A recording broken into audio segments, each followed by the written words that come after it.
Josoa sy Kaleba. Izy no Josoa ary izy no Kaleba. Josoa sy Kaleba dia Israelita izay nanaraka Mosesy avy tany Ejipta ho any anefitra mba ahitany firenena nampanantenain'Andriamanitra azy ireo. Fotoana vitsy tao aorian'ny nilazan'Andriamanitra Mosesy ny andefasan'ny olona isafony tany nampanantenaina antsoina hoe tany Kanana, dia nandefa lolony foko 12 avy amin'ny Israely Mosesy, ary anisan'izany Josoa sy Kaleba. Nasain'i Mosesy handeha izy ireo mba hijery hoe manao ahoana ny tany, ary koa mba hamantatra ny olona mipetraka tany raha mahery na malemy. Nasainy nitatitra ny zavatra rehetra hitany izy ireo. 12 lanina nandeha nisafo ny tany. Raha nandeha tany izy ireo dia nahita fa tena tsara ny tany. Nahita sapam-boaloboka lehibe tokoa izy ireo, ary roa lavo nazaka ilay sapam-boaloboka. Rehefa afaka 40 andro dia niverina tany amin'ny Mosesy izy ireo ary naseho any voankazo hitany tany. Laza izy ireo fa tany izay nitetezan'ny ronono sy tantely ary tany tsara ny tany misy any. Nefa ho ihany koa izy ireo mahery ny olona mipetraka amin'ny tany ary nimanda sady lehibe ny tanànany. Laza mihitsy izy ireo fa nahita olona goavana.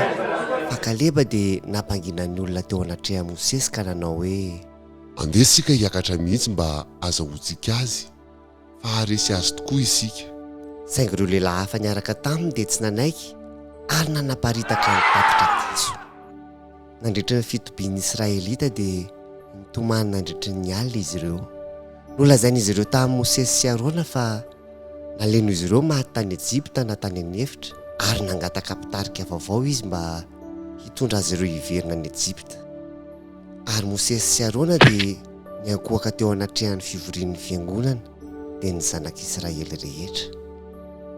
Josoa sy Kaleba dia nandrovotra ny akanjony tamin'ny tany, ary ny teny tamin'ny fiangonana dia ny zanak'Israely rehetra. Hoy izy roa lahy hoe, ny tany izay nalehanay ny safoana dia tany tsara indrindra. Raha sitraky Jehovah isika dia hitondra antsika ho amin'izany tany izany izy, ka homeny antsika ny tany tondra ronono sy tantely. Aza mikomy amin'ny Tompo ary aza matahotra ny vahoaka ny firenena. Tsy manana fiarovana izy ireo fa miaraka amintsika ny Tompo. Aza matahotra azy ireo.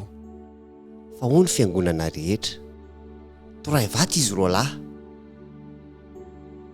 Kanjo ny voninahitry Jehovah ny teo amin'ny tranon'ilay fihaonana teo anatrehan'ny zanak'Israely rehetra. Dia hoy Jehovah tamin'i Mosesy, mandra-pahoviana no hamoty fotsiny ty fireneny ty ahy, ary mandra-pahoviana no tsy haniny ihany ny famantarana rehetra izay nataoko teo aminy.